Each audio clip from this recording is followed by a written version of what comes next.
Boa tarde. Vamos seguir com a nossa conversa. Como eu disse ontem à tarde, vou falar mais baixo para não acordar ninguém de sobressalto, né?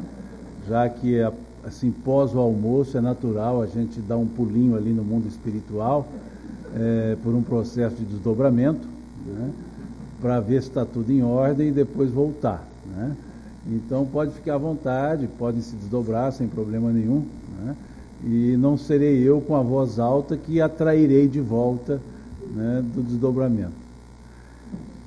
A proposta do tema, né, a família e a educação, por assim dizer, integral, né, do ser espiritual, ela nos leva talvez a dar sequência ao que nós já vínhamos falando da reencarnação, da encarnação, porque todos nós, em tese, reencarnamos em uma família.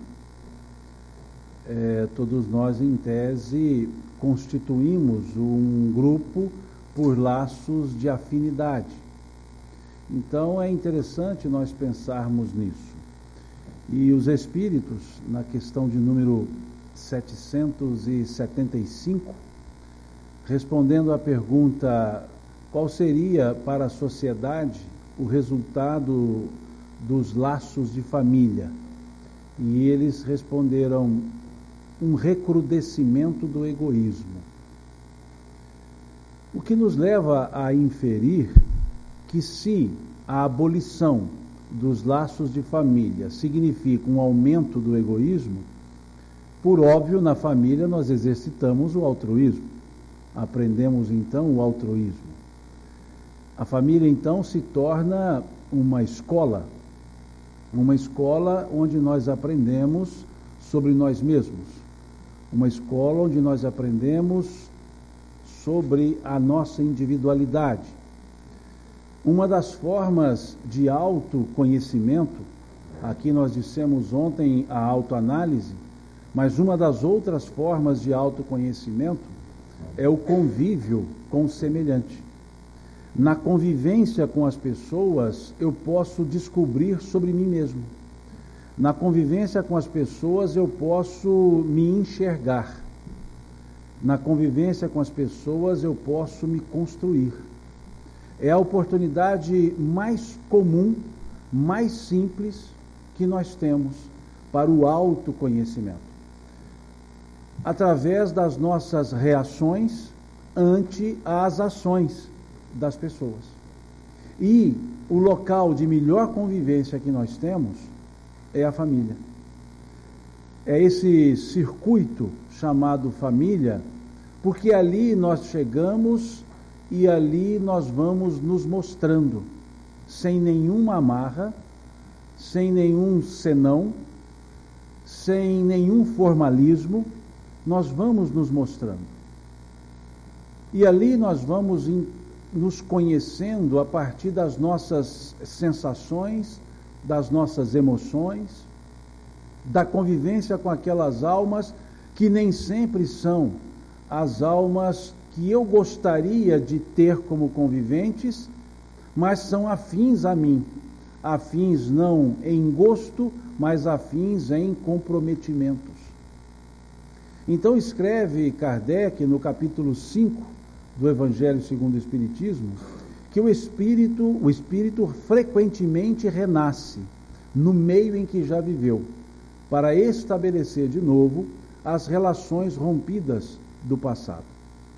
Vejam, frequentemente renasce, não é constantemente renasce.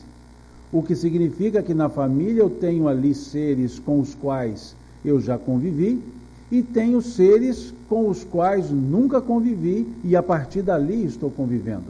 Porque tem afinidades de propósitos existenciais, mas não necessariamente comprometimentos passados. Mas considerando que estamos num mundo de provas e expiações, natural é que a maioria dos casos sejam reencontros. Não todos os casos, mas boa parte dos casos seja reencontro. o que faz com que, assim entendendo, nós redirecionamos as nossas próprias ações por entender que ali estão pessoas que preciso delas e elas precisam de mim. Na família é onde nós temos o processo de educação que nós chamamos educação natural, que não há ciclo educativo, não há notas para serem auferidas, não há formalismos para o ato de ensino e aprendizagem.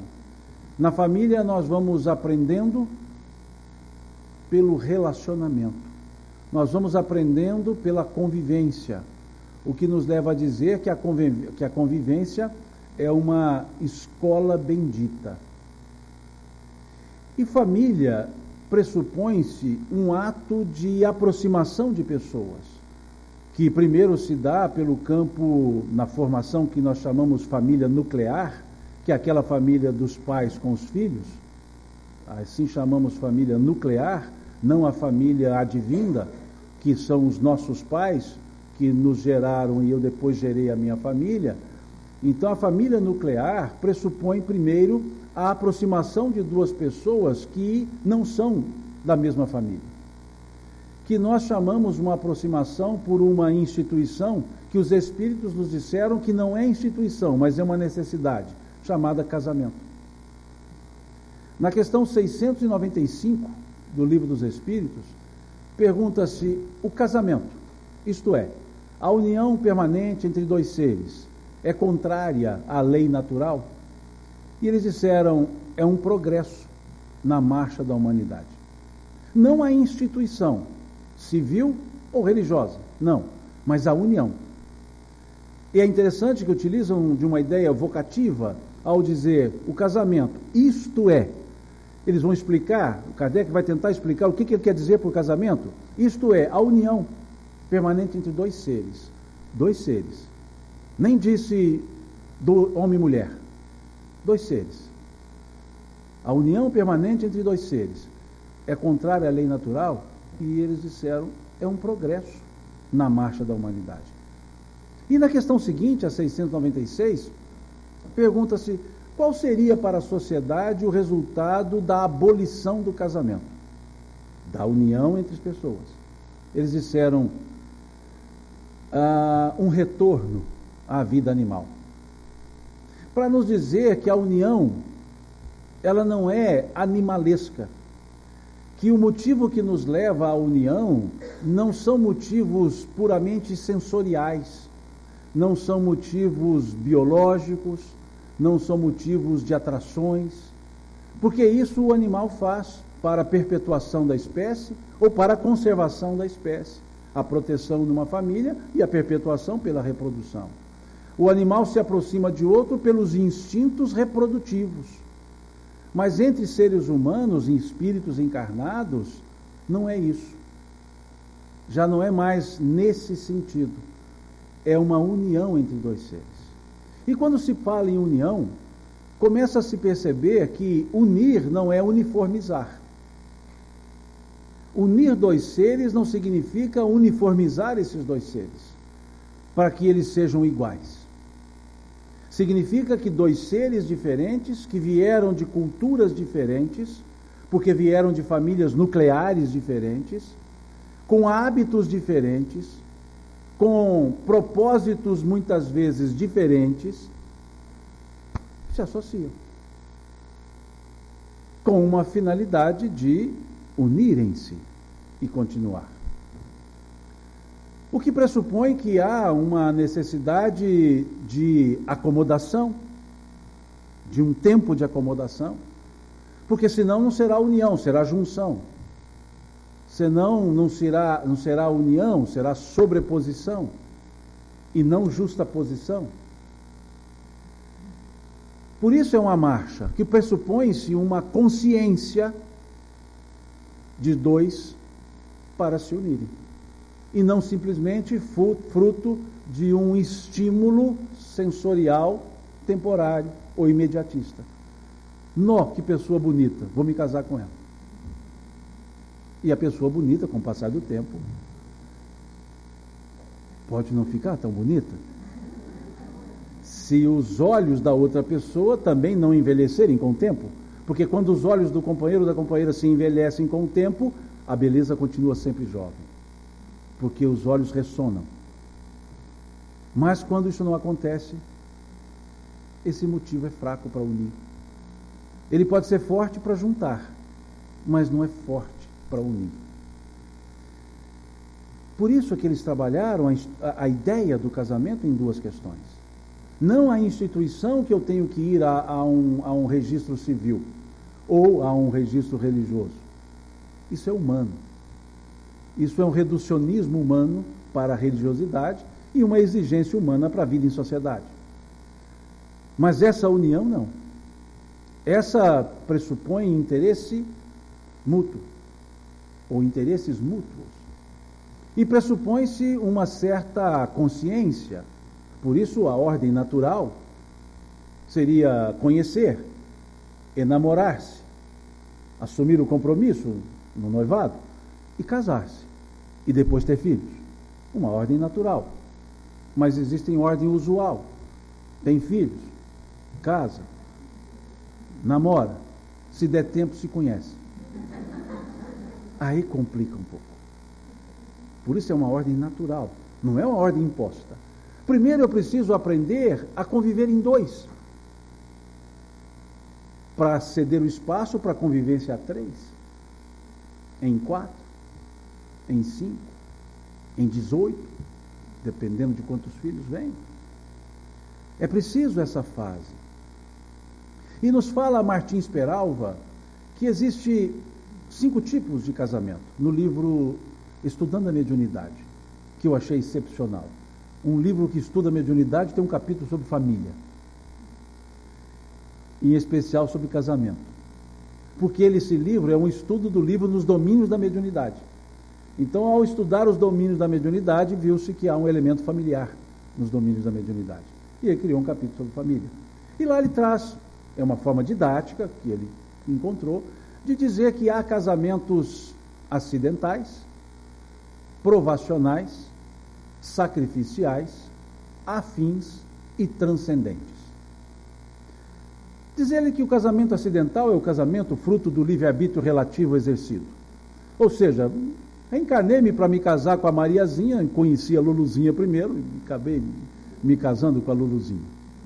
E aí assumo um compromisso com a Luluzinha. E a Mariazinha?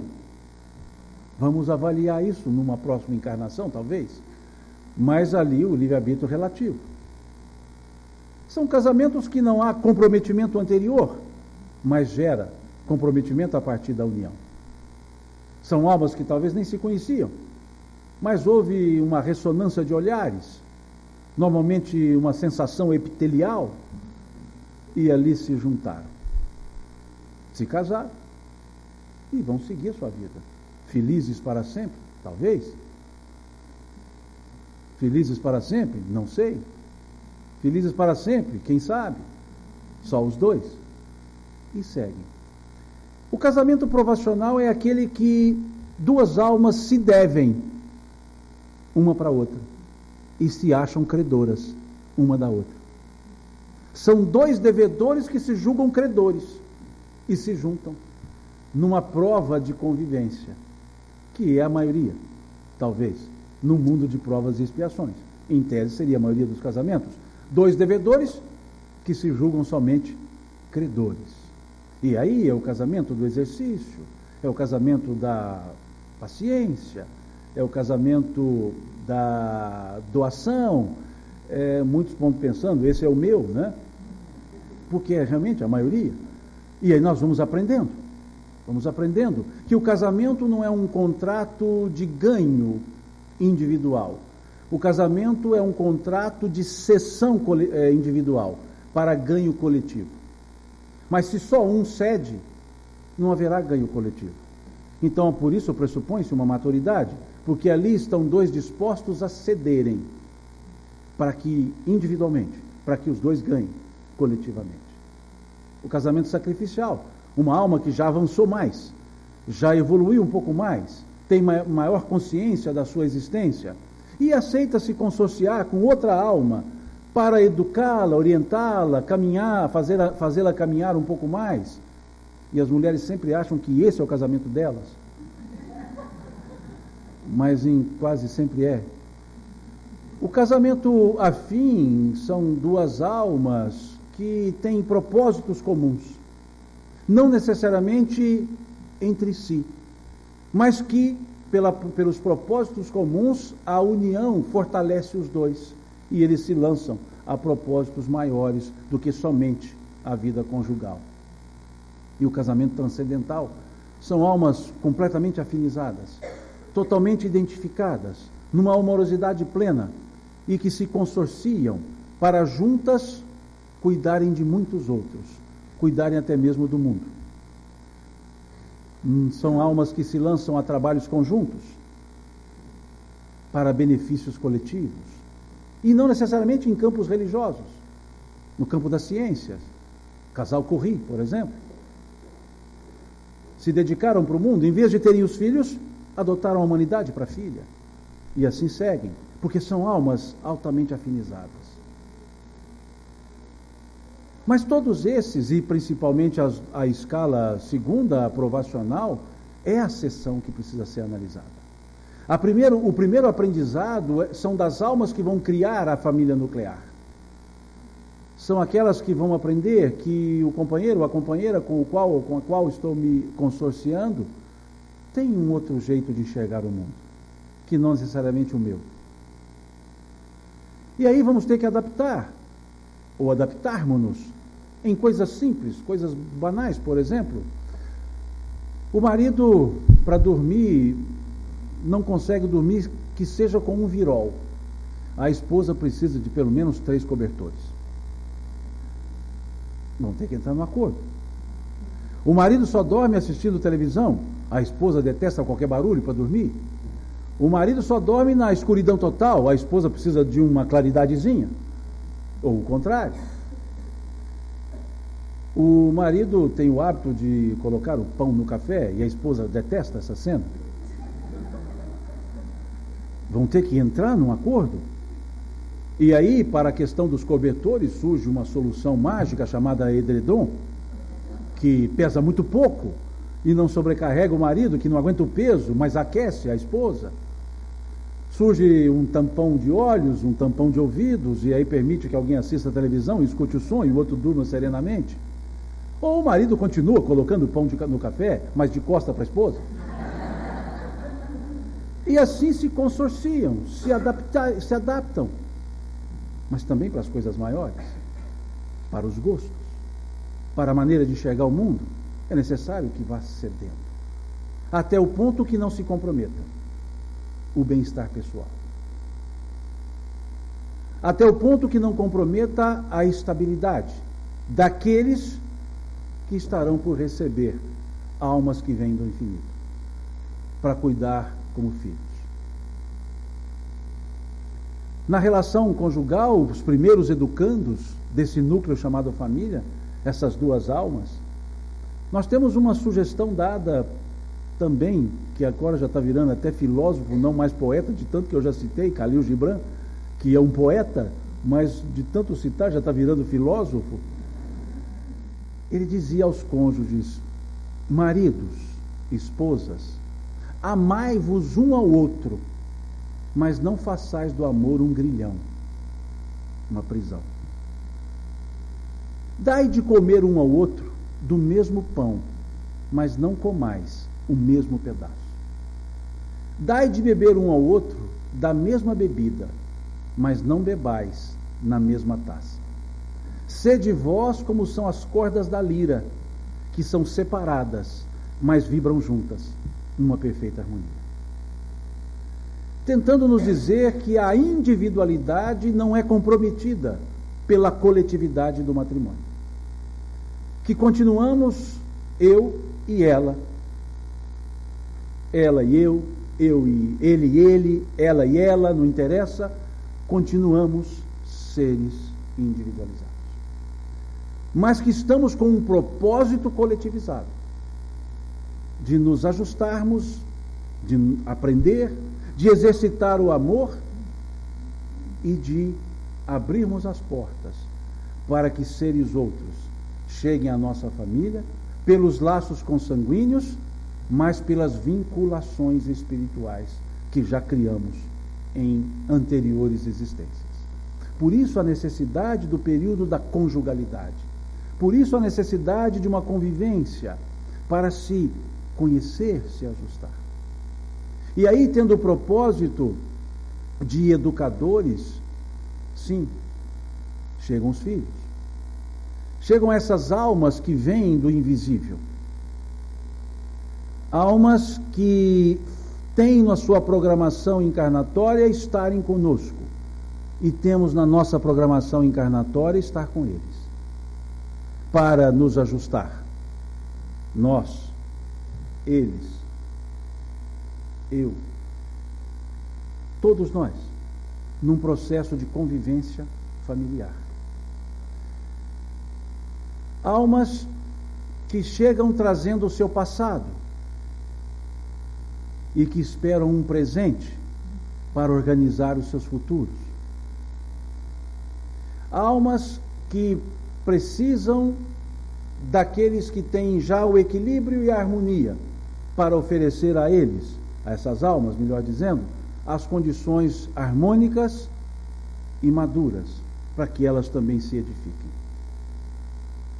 A maturidade emocional, a maturidade espiritual e a consciência de que a partir daquele momento que chegam essas almas que nós chamamos carinhosamente de filhos, filhas,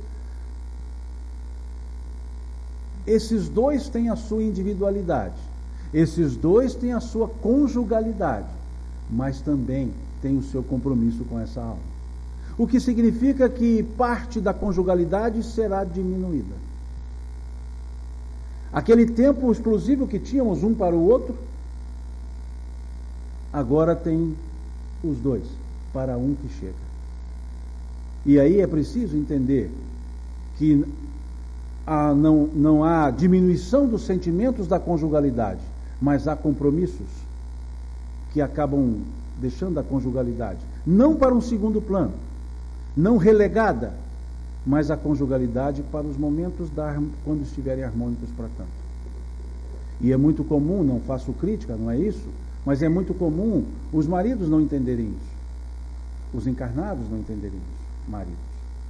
Por isso eu disse outro dia que a esposa é um ato evolutivo. Primeiro vai ser marido, depois vira esposa. Não dá para ser esposa sem ser marido, porque senão não evoluiu, regrediu. Porque há uma situação de relação materna que é mais intensa, desde a formação do ser biológico, na fase de gestação, até aquelas alimentações que já não são mais simbióticas, já são alimentações que dependem de alguém para levar para aquele outro alguém.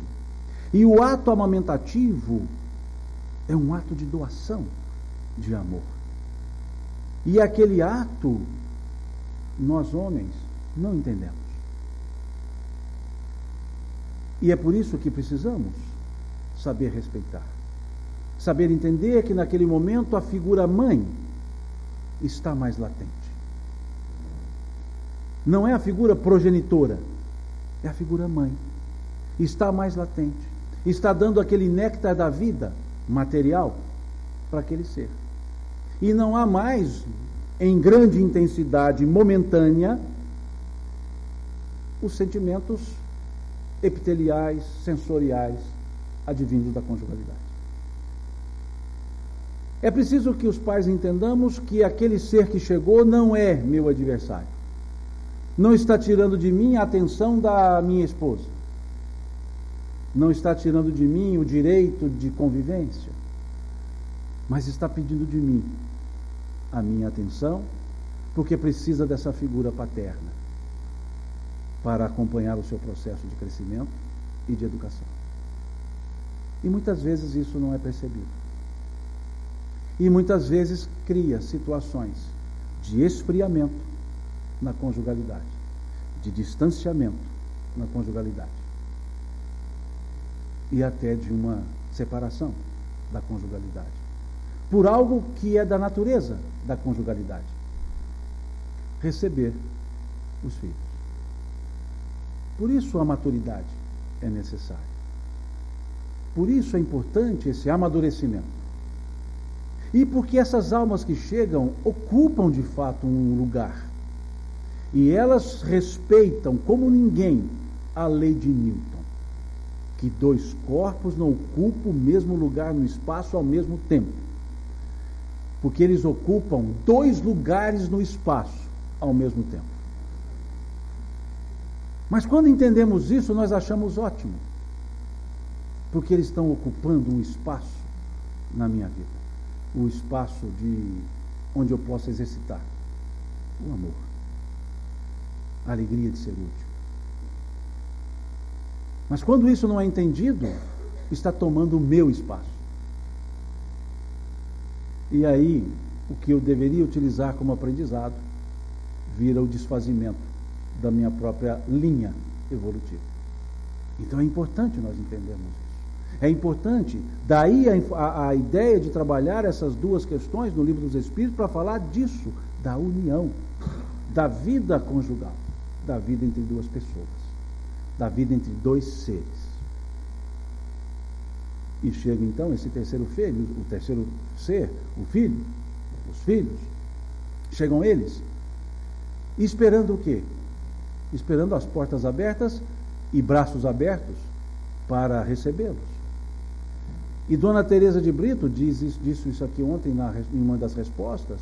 Dona Teresa de Brito, no livro Vereda Familiar, o Espírito, que psicografou por via mediúnica não, se é psicografou, tem que ser por via mediúnica. Psicografou por Raul Teixeira. Ela escreve: quando Deus vos confia uma alma que vem do invisível para o sagrado compromisso do lar, é porque Ele sabe que com os recursos fartos ou parcos que dispõe, terá as condições de bem conduzir o seu filho para a vida. Ou seja, não interessa muito as questões materiais, interessa muito a maturidade educativa daqueles que ensinarão, não de forma cognitiva, mas de forma natural, pela exemplificação. Mas ao mesmo tempo, Dona Teresa diz que quando do retorno dos pais, poderão ouvir a seguinte pergunta: que fizestes vós dos filhos que nós vos confiamos? Daí a importância da dedicação dos pais nesse processo de educação dos filhos, da dedicação daqueles espíritos que já estão aqui há mais tempo, recebendo outros que acabam de chegar para se reorganizarem no processo da sua própria evolução. E essa educação doméstica, que nós chamamos de educação natural, ela não se faz por elementos formais, pedagógicos, cognitivos. Ela se faz pela naturalidade do sentimento e da convivência, dos atos comezinhos do dia a dia. Pode a mãe ensinar o filho o dia todo, dizendo para a criancinha: não minta, não minta, não minta. Pode até arrumar justificativa para não mentir, do tipo: não faz bem, prejudica as pessoas. E até mais severo, imputando a Deus uma responsabilidade que Ele não tem, Deus não gosta. E fala o dia todo: não minta, não minta, não minta. E à noite, a mãe em casa, toca o telefone, a criança atende e fala: mãe, é para a senhora. E ela está lá, ocupadíssima com coisas sérias, por exemplo, novela, assistindo, e diz assim: fala que a mamãe não está. Não minta, não minta, não minta, não minta. Mãe, a senhora está, vai para a senhora. Fala que a mamãe não está. No outro dia, toca o telefone, a criança atende e vai dizer: mãe, a senhora está ou não? Do que adianta esse ensino se a exemplificação difere de todo esse processo? Não adianta dizer para se acalmar, para ser dócil, educado, se a exasperação é uma constante na relação entre os pais. O espírito Cassimiro Cunha, pela psicografia de Chico Xavier, no livro Poetas Redivivos, ele faz um versinho para explicar isso aos pais. Ele diz: resguarda os teus pequeninos onde estejas e onde vais, pois a criança no futuro é a foto viva dos pais. Veja que sensibilidade contundente desse poeta Cassimiro Cunha, pelas hostes mediúnicas do Chico. Resguarda os teus pequeninos onde estejas e onde vais, pois a criança no futuro é a foto viva dos pais. Nós ensinamos assim. É por um processo de impregnação pelo exemplo, pela atitude, e não pela formalidade do ensino-aprendizagem escolar. E os espíritos foram instados a responder sobre a importância dessa fase, da chamada fase infantil. E lá no Livro dos Espíritos, Kardec pergunta, na questão 383 do Livro dos Espíritos, por óbvio, qual é a utilidade para o espírito passar pelo estado da infância? Veja que interessante. O que eu acho bom é que não escapa nada àquela agucidade de Kardec, ou daqueles que com ele estavam e acompanhavam e também levavam ideias de perguntas, porque não escapa. Ele vai nos detalhes. E perguntou então qual é para o espírito a finalidade de passar pelo estado de criança, de infância. E os espíritos então, respondendo a essa pergunta, diz que nessa fase o espírito está mais contido pela própria condição corporal e está mais absorto a aprender e menos em condição de se mostrar. Como ele está obnubilado pelo corpo, ele não se mostra e com isso ele está mais absorto, ou seja, ele absorve mais aquilo que lhe é passado. É a fase ideal para o ensinar. É a fase ideal para a exemplificação, que depois, por estudos outros, chegou-se à conclusão que de fato é a fase melhor. Os estudos, por exemplo, de Jean Piaget, que desenvolve as primeira, segunda e terceira infâncias, chamando a atenção para essa fase de total capacidade intelectiva. Quantas vezes dizemos, não, é melhor colocar nossos filhos para estudar um outro idioma mais cedo, quando criança, que eles aprendem mais rápido. Não só idioma, aprendem tudo mais rapidamente, principalmente os exemplos, principalmente os elementos de cunho moral. Eles também aprendem. Então veja a responsabilidade desse período. Perguntado ao Espírito Emmanuel, na questão de número 110 do livro Consolador, qual é a melhor escola na Terra para a educação das almas recém-chegadas? E eles respondem, o Espírito Emmanuel, aliás, responde: a melhor escola na Terra para as almas recém-chegadas nela ainda é o lar. Veja, ainda é o lar. Como a dizer, não sei não. Se não melhorar, nós podemos perder essa escola. Se não se atentar para a importância dela. Não que surgirá outra. Perderemos essa. Veja, porque família não é somente uma progenitura, não é somente um aglomerado de pessoas, é uma escola da alma. E ele acrescenta: nos estabelecimentos de ensino do mundo propriamente ditos, ensina-se a cultura e o conhecimento, mas só no sagrado compromisso do lar se formam as bases do caráter. Veja que coisa. Veja o que Emmanuel diz, chamando a atenção para isso. Como nos dizer, cuidemos mais dessa educação natural e deixemos a formal para os estabelecimentos de ensino.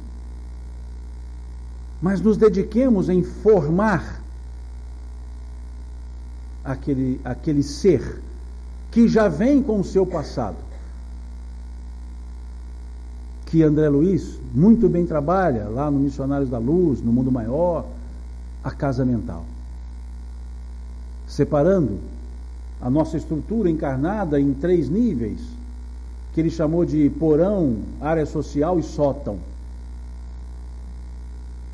Que para o Brasil não tem muito a ver o sótão, mas não sei por que ele colocou o sótão.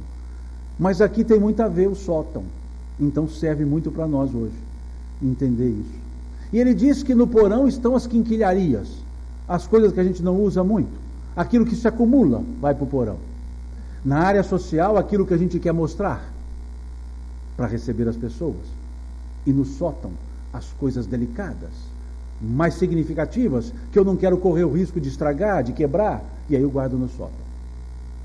E ele chama o porão de subconsciente, a área social de consciente, e o sótão ele chama de superconsciente. Como elementos da condição espiritual que o meu passado está todo no porão, o meu passado está todo no subconsciente. E minha área social, quando aqui chegando, criança, está toda limpa, aguardando ser mobiliada.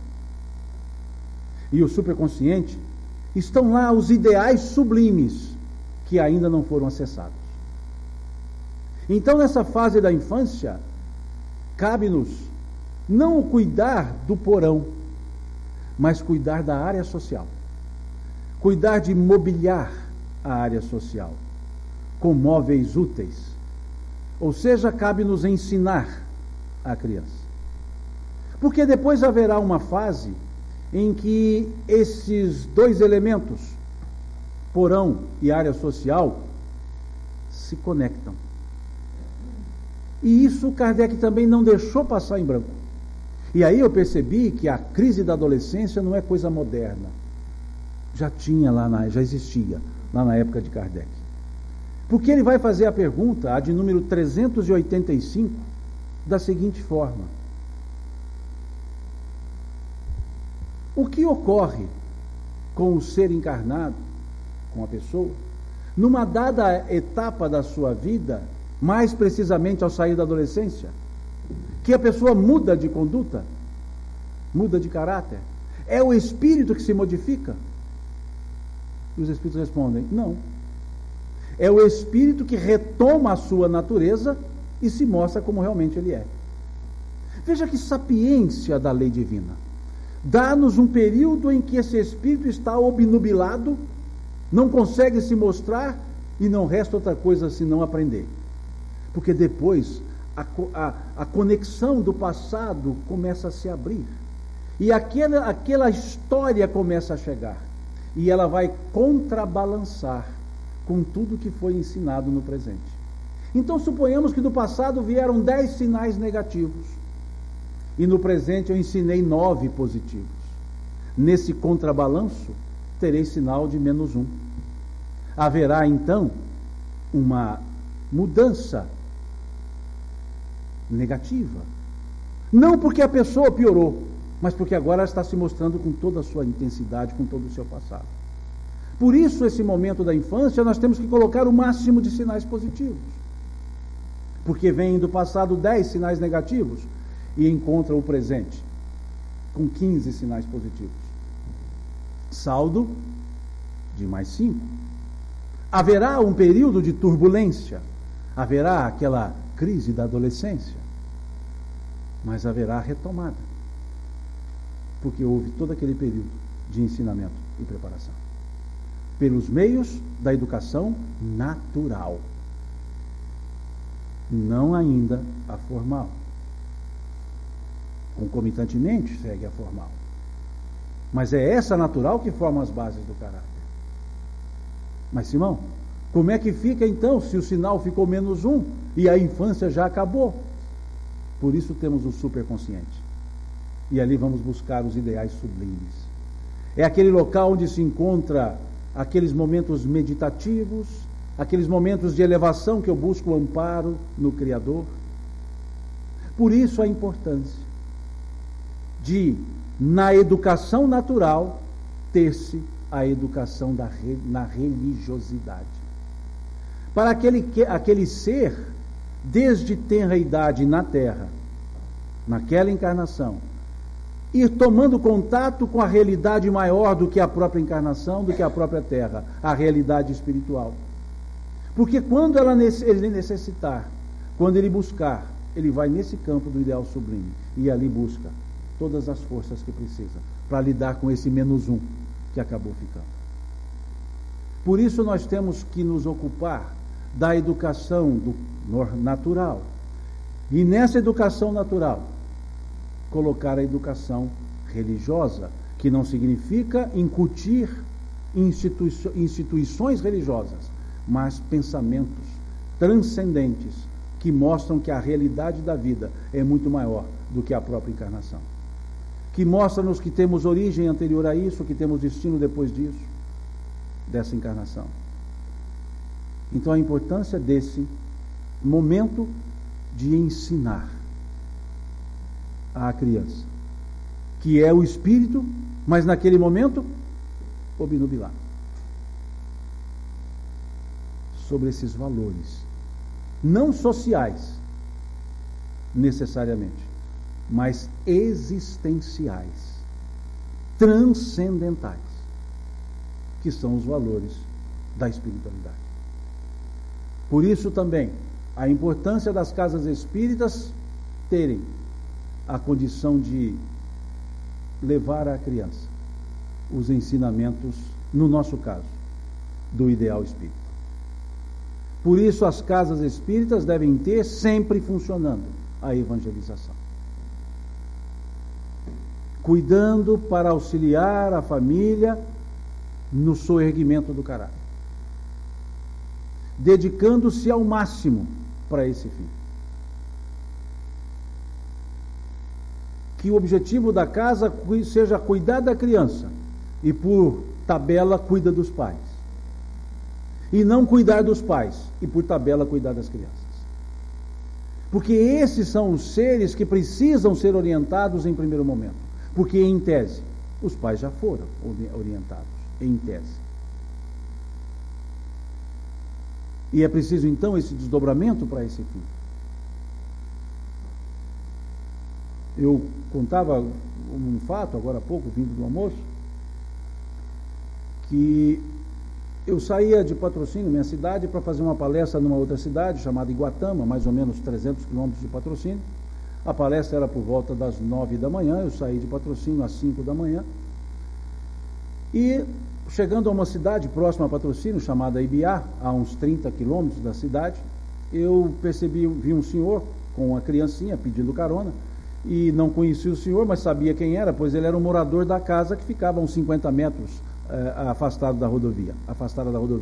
E era tão conhecida essa casa porque ele tentou fazer um comércio naquela casa com um telhado enorme e o vento derrubava o telhado, então ele depois fez um menor, mas fez o comércio, depois não deu certo, tirou o comércio, então era algo que a gente via, eu passava sempre por ali. E ali era por volta das 6 da manhã, um pouco menos, e eu parei e dei a carona. Entrou o senhor com o filho, uma criança pequena, não sei dizer quantos anos, mas provavelmente com seus 6, 7 anos. E aí conversamos no trajeto até a cidade de Ibiá, que eram 30 quilômetros dali, e perguntando, pastor, acorda cedo, o senhor está indo com algum compromisso lá em Ibiá? Eu falei, estou levando meu filho para a escola dominical. Eles eram presbiterianos. Estou levando meu filho para a escola dominical. Eu falei, mas que hora que começa essa escola dominical? Lá pelas 7h30, 7h30? Ele disse, não, começa às 10h30. Eu falei, mas por que? Não, começa às 10. Eu falei, por que o senhor vai tão cedo? Por que o senhor está aqui tão cedo?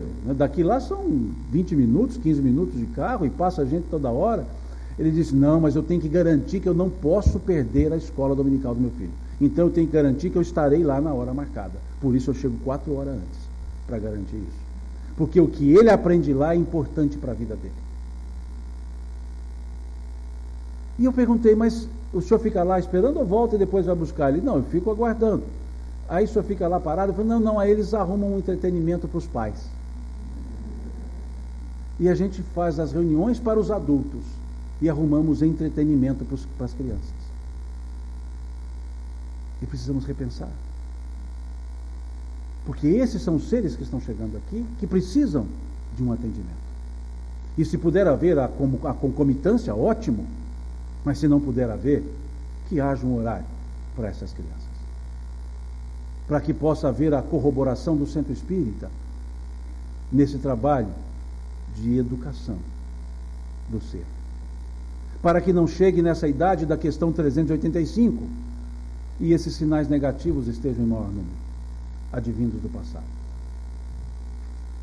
É parte do processo de educação natural do espírito a educação religiosa, a educação da religiosidade. E lembremos sempre da pergunta: que fizestes vós dos filhos que nós vos confiamos. Então é preciso buscarmos isso. E também, por óbvio, a educação formal, que faz parte do processo de aprendizagem, faz parte do processo de evolução. Eu preciso conhecer sobre a sociedade onde eu vivo, eu preciso conhecer sobre o mundo que eu vivo, no qual eu vivo. Então a educação formal também. E é fundamental para a vida em sociedade.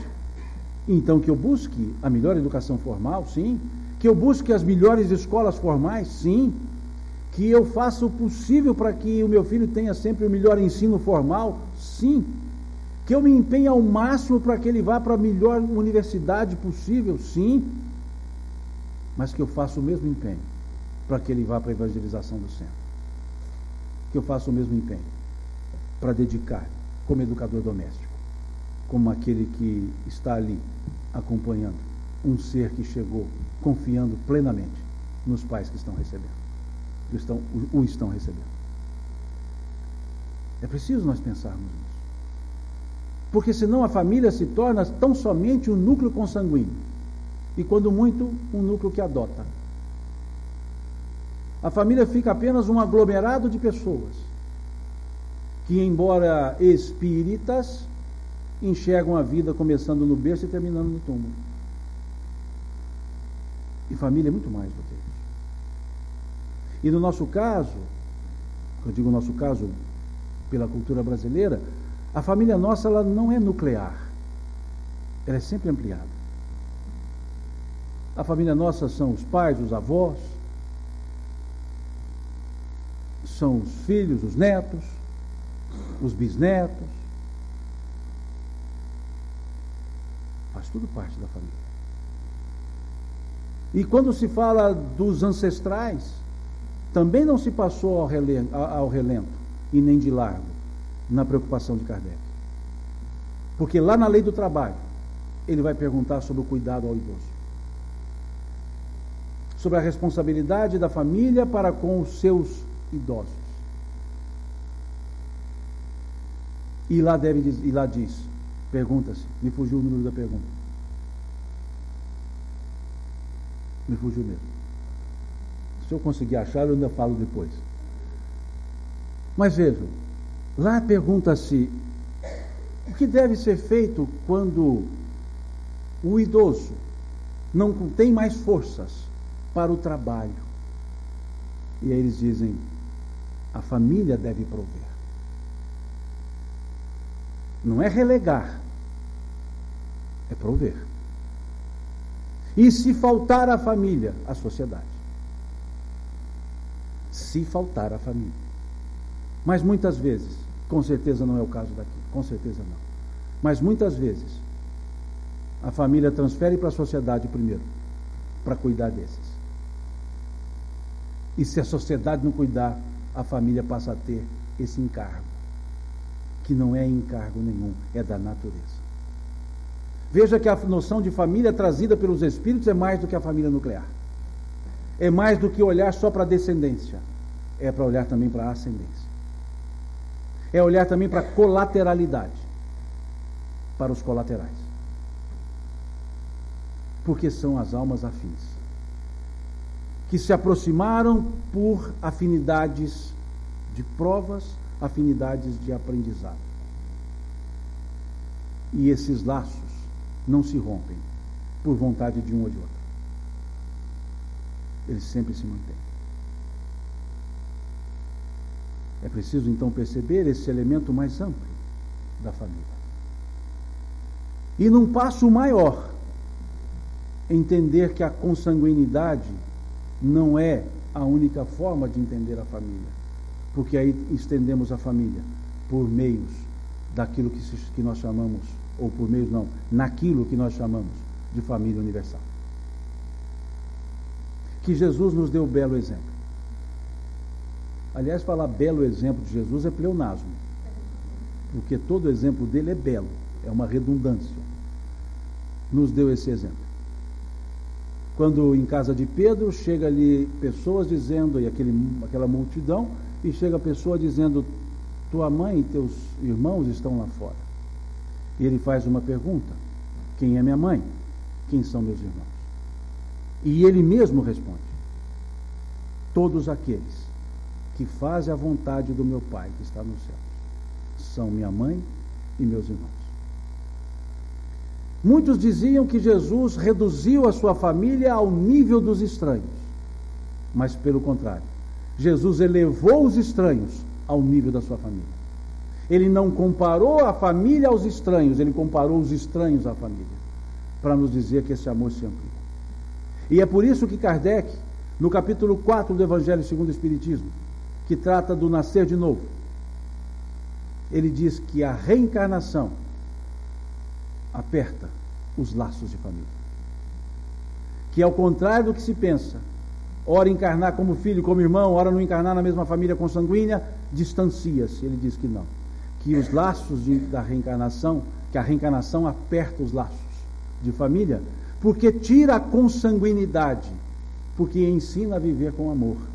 E o amor é o amálgama que acaba unindo todas as pessoas, todos os espíritos, independentemente da consanguinidade. É como se no mundo espiritual eu passasse e dissesse: eu me lembro de você, você foi minha mãe, legal, vem cá, vamos conversar. Mas eu me lembro também, você foi meu filho, mas também você foi meu avô. Fui sim, legal. E aí vamos conversar. E não nos falta assunto. Porque a hora eu fui avô, fui filho, fui irmão, fui primo, fui vizinho. Depois resolvi, por ser vizinho, intrometi demais na vida, e depois recebi como filho. E assim foi acontecendo. E os laços de reencarnação vão cada vez mais, e a reencarnação vai cada vez mais apertando esses laços de família. E aí a família se torna universal. E não mais o meu ou a minha, mas sempre eles. Esses seres que dividem a vida comigo, que dividem a existência comigo. Então é uma dádiva a vida em família.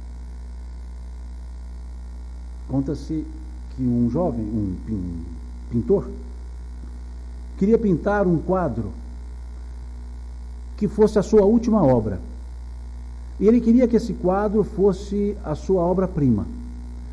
E ele queria um quadro que representasse a coisa mais bela do mundo. E ele tentou materializar no quadro uma imagem que pudesse ser a coisa mais bela do mundo e não conseguiu. E aí ele saiu um pouco de casa para poder buscar inspiração, despediu-se ali momentaneamente da esposa e de um filho que ele tinha pequeno e saiu. E logo que ele sai de casa, ele se encontra com um poeta. E o poeta, uma pessoa sensível, percebe a preocupação nos olhos daquele pintor e pergunta o que estava acontecendo. Ele fala: eu quero pintar um quadro, o último quadro da minha vida, da minha carreira, e eu quero pintar o melhor quadro, a coisa mais bela do mundo. E eu não consegui materializar na tela a coisa mais bela do mundo. O poeta disse: tranquilize-se. A coisa mais bela do mundo é o amor. Pinte o amor e você estará com o melhor quadro, com a sua obra-prima. Ele agradeceu e disse: verdade, vou pintar o amor. Mas ele ficou em dúvida: qual imagem eu colocaria na tela para representar o amor? E saiu. E continuou saindo, andando, encontrou-se com um religioso, um sacerdote.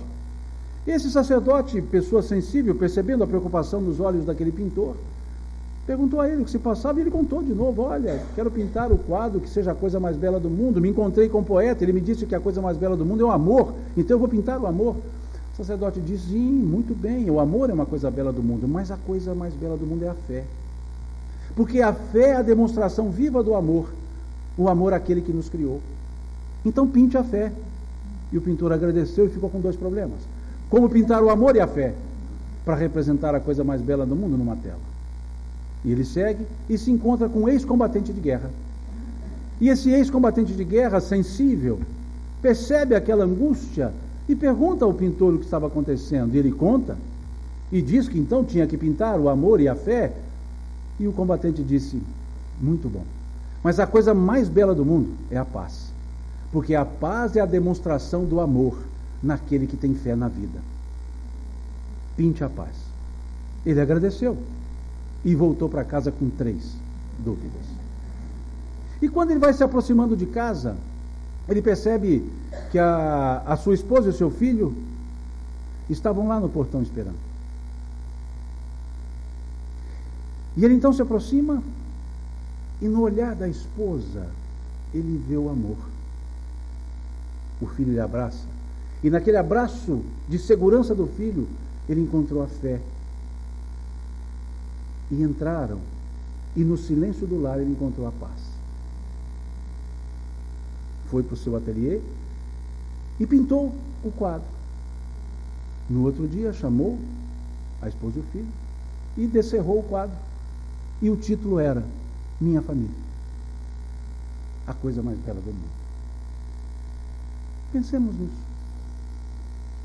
O quão bela é a oportunidade de convivermos pela afinização dos nossos sentimentos. O quanto é importante a afinidade dos sentimentos para o bem-estar. E se não está havendo bem-estar, procure a causa e tente solucionar. Há diversas soluções, até a interrupção da convivência, mas como última das opções, nunca como a primeira. Porque o bem-estar é importante para aquelas almas também que chegam. E assim teremos a família como uma escola e a coisa mais bela do mundo ao mesmo tempo. Que a gente valorize e aperte esses laços de família. Não precisamos estrangular, mas não precisa ficar frouxo. Apertemos mais esses laços de família para que a gente possa ter de fato as condições mais adequadas para a chegada das almas à Terra, para esses sagrados compromissos da própria evolução. Agradeço a vocês pela sessão dos ouvidos por 4 vezes nesses temas. É uma alegria poder falar com vocês, é uma alegria poder rever amigos, é uma alegria poder me sentir em família. Desde a recepção em casa de Daniela, que tenho como irmã mais nova, se bem que quase todo mundo é mais novo mesmo, entendeu? Uma irmã mais nova que abriu não só a porta da casa, mas do coração para nos receber, e é gratificante a gente receber esse carinho. Então me senti como esse familiar seu sendo recebido em sua casa, e me senti como uma criança abraçado por cada um de vocês, porque recebi tamanho carinho que só mãe e pai conseguem passar para a gente. E como os meus já retornaram ao mundo espiritual, eu agradeço esse carinho que adveio de vocês recebendo por aqui. Que Deus lhes abençoe e com toda a minha mineirice, Deus lhes pague por tudo isso. Muito obrigado.